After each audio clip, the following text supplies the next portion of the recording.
Right then, hello, welcome to another video. So, different setting, it's quite windy, let me put this on. Right. We're in a different location. So, today's video is all about this, my powerlifting belt. And why, recently, I don't think you need one.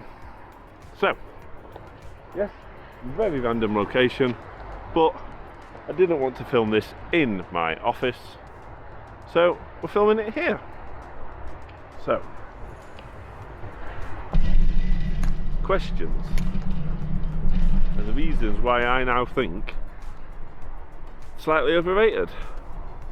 So, let's go back a couple of months. So, a couple of months ago, was doing a very routine deadlift session, going for a single 270. So as the prelim or the thing before that, my last warm up was 270.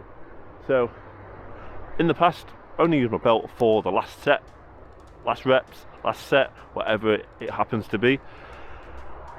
And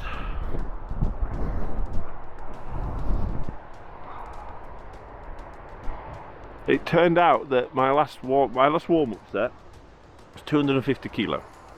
So if my last warm-up set was 250 kilo, that therefore means that I'm decking it off. It's windy, I apologise. Try it the other way around. Because I'm using the Rode mic with the Osmo action, the dead cat thing for the wind encroaches on the footage and it pees me off, so I have to crop it out when I edit, which pees me off even more. It's better. So yeah, 250 was my last warm up, so I did that, and here, somewhere around here on my right hand side, I felt some kind of, see, I had the headphones on, so I don't know whether it was a pop, whether it was a tear, whether it was a crack, whatever, but I felt something here and it was not nice.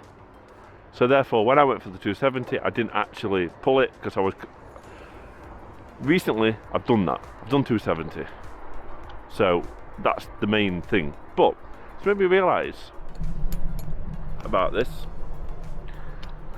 And first of all, I'm not saying it's useless. I'm not saying that. All I'm saying for is at the moment with my training and what I'm trying to do training-wise, power building, Morsia, get to know, I don't need this. So, reasons why I don't think I need it. So, first of all, when I wore it, I didn't know this until after, when I stopped wearing it. I was relying on it too much and I wasn't actively using the belt properly. I put the belt on and I thought that's it, we're cool, we're done.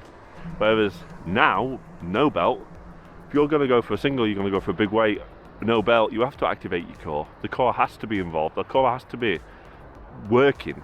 Because if the core's not working, you're just going to fold over, or you're just not going to have the bracing for it. And I understand that it's good for your back and for your spine. I get the safety features of it, but I find if you can on a program move what you're supposed to move beltless, then when you go like however your pinnacle of your training will be, whether you max out and do a mini comp in the gym, or whether you're actually going to compete, or whether you're going to do a comp with your mates, if you then put that belt on, for me the belt always helped the top set. So if you're doing it without, and say the most you've ever done is 270, and then you put a belt on, you were probably going to be able to do more.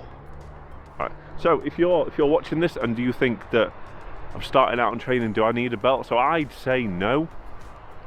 I say you don't need one to start out with. I find no belt for me at the moment, and I'm still moving. So what have I done recently? 270 dead, 210 squat, 150 bench, 87.5 over press, all beltless. Now if you're doing them beltless, I'm making sure no one's creeping up on me because it's the most random location. If you're doing them beltless and you're still getting them and your form is still good, you're training your core more, in my opinion. My abs are sore. Now they wouldn't be sore with the belt, because I find that the click of the belt, it's done it, there you go, we're sorted. That is not the case. It's really not the case. So I'm on the Morsia plan, I'm on the power building plan at the moment. It's the best, and I'm not saying that Morsia is the way to go, but the power, if you want a program, check him out. But the power building plan, that's just really good. For those that don't know, power building is power lifting as the one thing. So you're thinking the main compounds of squat, bench, deadlift, and like overhead press. But then it's also bodybuilding, so all doing the reps and the accessories and the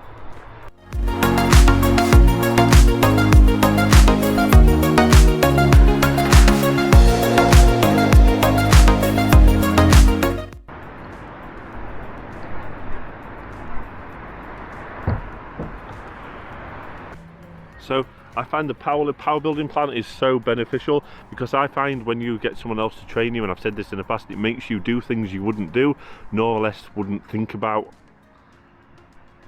Like for instance, on this power building plan, I'm training chest twice. So 2 push days, Monday's chest day, so you do chest. Thursday's push day, shoulders, but I'm also doing chest. Vice versa, Monday when it's a chest day, I'm still doing shoulders, and when it's a shoulder day on Thursday, I'm still doing chest. So you're training it twice a week. I'm doing deadlifts on a Friday, I'm doing legs on a Wednesday, but then I'm also doing on Wednesday and the Thursday, I'm doing all the leg accessories, the leg press, the leg extensions, the hamstrings, the glutes, the calves. Now I wouldn't have done that twice. I just wouldn't have done it. I wouldn't have. I don't need to do this. Oh, I don't need to do this. When really, that's the most fundamental thing in a plan. Consistency, and because I wasn't doing it consistently.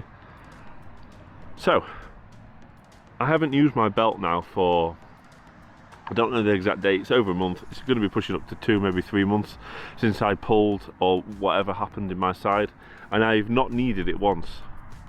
That 270, I forgot to say, when I pulled 270 after the week after, that was beltless. So this boy was still in my bag. I didn't use it at all. And I find the strongest people in the gym tend to use the less equipment. What I mean by that is, you see guys benching 160 for sets of 10 in trainers, no wrist straps, no belt, and just not even collars on the bar, and they're just banging it out, and it's like, wow. So I find if I can still move what's on the program and I'm not using a belt, then when I use it, surely it's going to have a better effect. If you see someone go up and pull a 300 kilo deadlift, beltless, like wow. I mean, still with a belt, that's still amazing. But if you can see that person pulling it beltless, so my point is, I never realised up till now how much you don't necessarily need a belt. I find you will be stronger, and I'm going to stand by this, you will be a lot stronger if you train beltless. Now I understand that there is safety benefits to wearing a belt and everything, but I also find that if you're training properly and you're training safely and with correct form, this boy won't help. If you're training without a belt and your form is brilliant, you'll not get injured. Whereas if your form is shocking and you're wearing a belt, you will still get injured. It's all about form, and it is all about being... See, a lot of people in the gym go for weight before they get the form right, and I'm like, no, sort this one out first, sort that one out, that one, the form. I don't care whether you're pulling 10 kilos or 20 kilos or whatever you're pulling. If your form is bob on, respect. If your form's crap and you're piling the weight on, if you're, this is 100%, this is the most weight you can pull at that current present time. Correlation to that is your form. Your form needs to be 100%. It needs to be bob on for you to get it. If your weight's 100%, but your form already is shite, and then as you add more weight on, it's going to get worse, it's going to get worse, it's going to get worse, it's going to get worse, until the point of you're trying to pull a 1 rep and your form's not very good and you're just not going to get it. Sort your form out first and you will be fine. But yeah, a lot of people have said beltless. Strength shop, by the way, if you want a good lever belt. Banging, really good. And now I'm not saying that belts are not needed. That's not what I'm saying. If you've got to this part in the video and you'll think that I'm going, you don't need a belt, you don't need a belt. No, you do, because the strongman all wear a belt. I'm not saying that in the future I won't go back to wearing a belt, but I feel at this present moment in time where I am on my progression, where I'm on my journey, I don't need a belt. So if you're looking at this and you're watching this video and you're trying to think, do I need a belt? It's all personal opinion. Personally, if you're starting out, I'd say no. You don't need any gear. Make sure you enjoy it first. But I've been on this Wondershare plan now for I'm gonna say a year. Well, yeah, I've just renewed it, so a year, just over a year, and I'm not crying out for the belt. And I've never done a weight where you think, oh, if I just had the belt on, I'd have got that. That's not how it works. So if you're new, subscribe. I hope I've not rambled too much in this video, and I hope I've kind of got my point across as to why I always thought I needed a belt when actually you really don't. And some of the strongest people in my gym that I train at aren't wearing belts.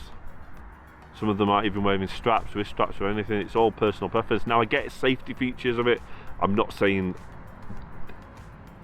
no belt is safer. It's not what I'm saying. But yeah, it's going to be staying in my bag for a bit. Like, comment, share, subscribe, and I'll see you in the next one. Bye.